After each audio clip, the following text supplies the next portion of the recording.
Kelinimni farzandsizlik masalasi bo'yicha olib keluvdim. Lekin o'zimni masalamni hal qilib olay. 1 yildan beri shunaqa azob chekyapman. Erim men bilan aloqa qilaman deydi. Men xohlamayman umuman. Lekin juda azartli ayol bo'lganman shu paytgacha. 1 yildan beri shuni xohlamayman de. Erim bilan umuman отношениям yo'qolib ketdi. Qorong'i tushishi bilan qochaman boshqa xonaga. Nima qilay doktor, ayting?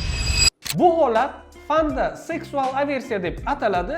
Buning asosiy kelib chiqish sababi ayollarning tuxumdonlaridagi estradiol gormoni miqdorining kamayishi, ya'ni kam ishlab chiqarilishi hisoblanadi.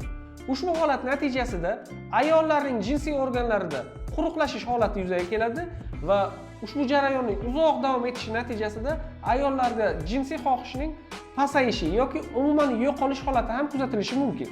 Bu holat hozirda ko'pchilik ayollarda uchramoqda, lekin bu holatning hozirgi kunda oddiy davosi mavjud hisoblanadi. Ushbu videoni yaqin tanishlaringizga albatta jo'natib qo'ying.